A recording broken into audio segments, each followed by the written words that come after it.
Welcome to a new edition of the Neon Jazz interview series with Bay Area jazz singer Lee Perez. We caught up with her in Chicago. She was on a visit to see her first grandchild, and she opened up about her career in jazz and her debut CD, 2021's The Lovely Lee Perez Live at Savanna Jazz. Growing up, she found her inspiration in gospel, blues, and Motown, and her story turned into jazz and so much more. Enjoy. Thanks for taking a minute out. I appreciate it. Oh, my pleasure. And then to add on top of that, you have a new album out. So my first album out. And it's a live album. It's Savannah Jazz. So talk to me a little bit about what this means for you, being your debut, coming out during a pandemic, kind of all of those emotions all at once. You know, the pandemic set me back just a tad. Just kind of everything halted for a little bit. Kind of felt like I had to keep going forward, so I'm glad that I did. You know, I don't know if you're aware of this, but I'm a marriage and family therapist. My practice has been very busy in that sense, so I have another view of the pandemic. But I haven't been able to have a live performance since March of 2020. I'm really glad that we were able to get this out. Yeah, well, and this is probably one of the only ways that you can really communicate with an audience. So talk to me a little bit about what this live show was like. Why was this special enough on CD? And how did that mean for you? It was also the last live performance at Savannah Jazz because shortly after March in 2020, Savannah Jazz closed. One of the things that I loved about Savannah Jazz is that it was a very small, kind of old-style jazz club, and they had jazz every night, 7 nights a week. There was a nice little community that developed around Savannah Jazz, and I'm kind of new on the scene. I didn't actually even start singing, publicly until 2015.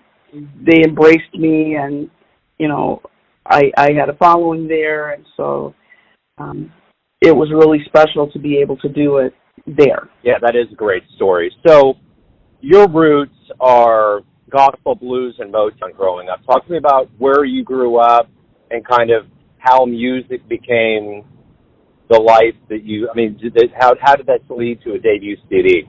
I grew up in Rockford, Illinois.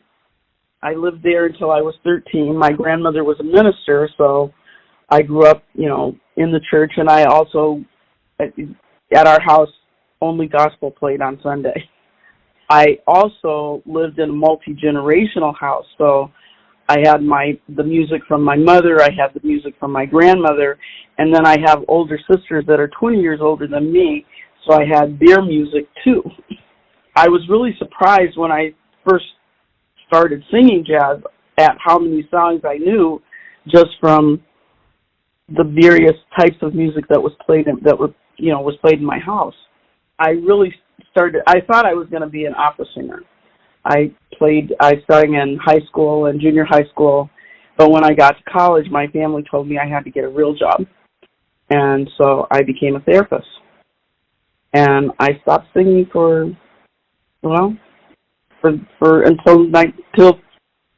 2015. But, in 2015, I turned 60, and I decided that I could do whatever I wanted to do because I'd made it to 60, and I could do whatever I wanted to.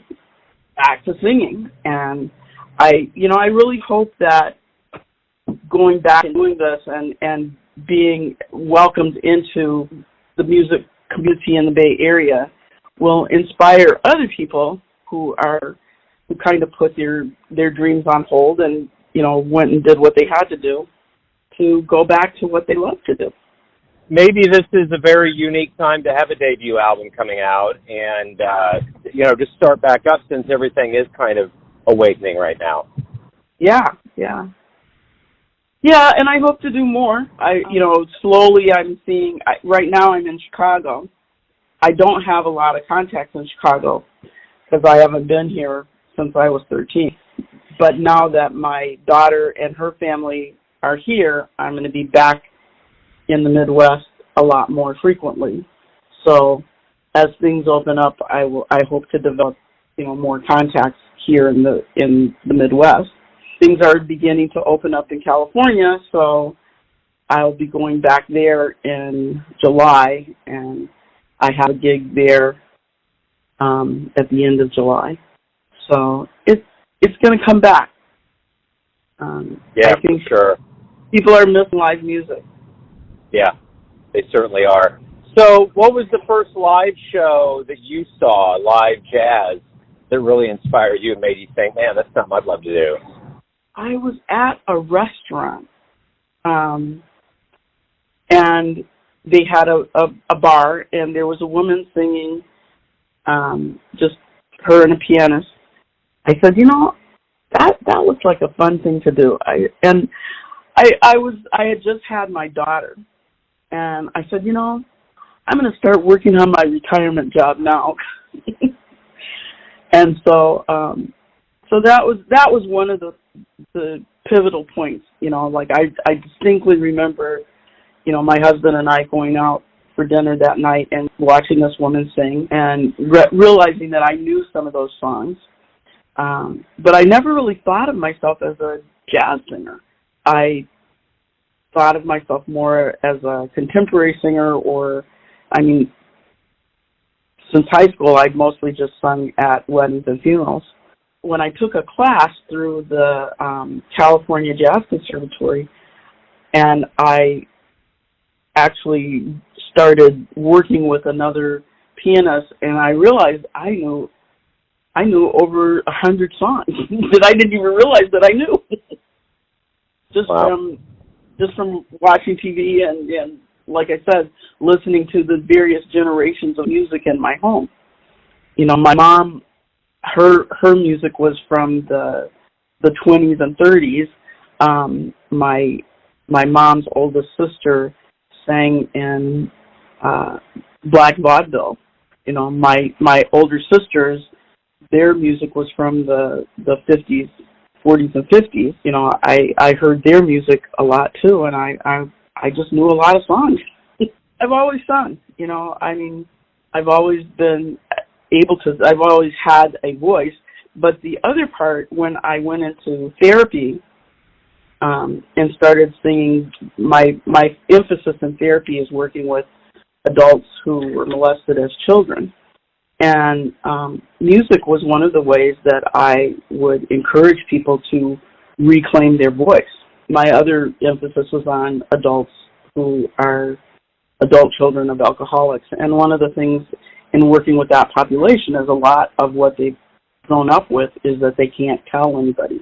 Connecting people to music and to finding their voice in that way was very helpful in my practice. How does the life that you lead as a counselor now help you as a singer, as a musician? How do those come together for you? I think my singing influences my therapy for sure. But I also find that, I listen to a lot of people in very difficult positions. And it allows me to emote and transfer some of that that I absorb from others in a more positive way by letting that emotion come out in my singing. What do you like the best about being a singer? I mean, you obviously love it. You've come back around to it. But what is it that you love the most about doing that? I just find that it's a very uplifting and inspiring way for me to release some of the feelings that I have, release some of the pain and some of the joy, so that you're more of a vessel as opposed to a container. You're not holding it, you're letting it go through you. And that's been good for me. If you could get into a time machine and go back in time and see any musician, from jazz musician specifically, in the history of song, who would you go see? And who would you want to talk to afterwards? I would love to talk to Bessie Smith. I would love to talk to Mamie Smith. Those are the two that come to my mind right off the top of my head. I would love to sit down and have a conversation with Savanna. I mean, she was alive during the time that I was alive, but I wasn't in that headspace. So I would love to sit down and talk with her. And the other person that I would like to talk to is, I'd like to talk to James Cleveland. I mean, I know he's not a jazz musician, but I find his music has been, I mean, that's what I heard a lot growing up in my home, because, like I said, my grandmother was a minister. There's always been kind of this juxtaposition between kind of this very secular, borderline raunchy blues and this other gospel piece that has been very strong in my life. Yeah, I'd like to talk to James. So as the world wakes up and we start getting back to live music, kind of what do you hope we all feel about this absence of live music, and kind of how, just kind of both musician and audience, what do you hope we realize about the power of live music? There's an intimacy that happens when you are at a live performance that, has been missing. And even though people have tried very hard to stay involved and relevant through Facebook concerts and Zoom, performances, and it doesn't replace the intimacy that comes with a live performance. And I think that that's been missing both for people as an audience and also for performers. They miss that contact. I mean, it's kind of like, for me, a live performance is like the way that you hug your audience.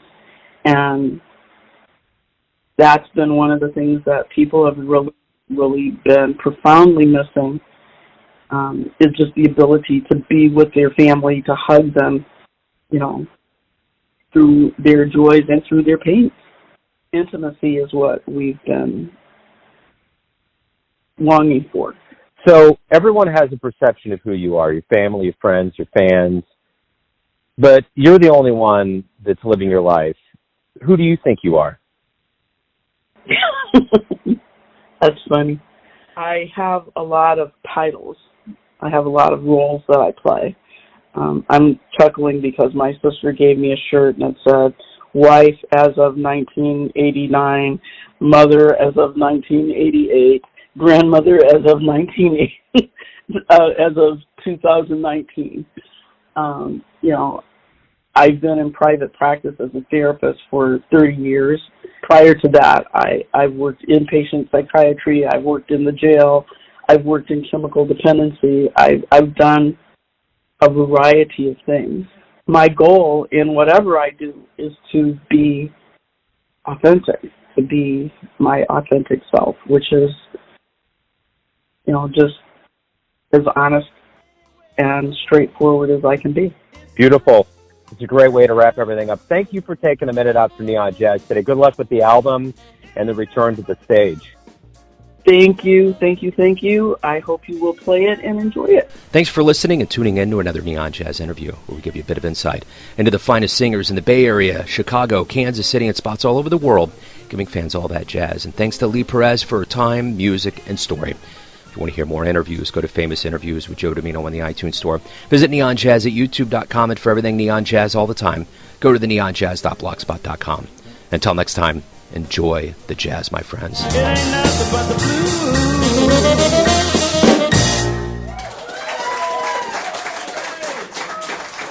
Thank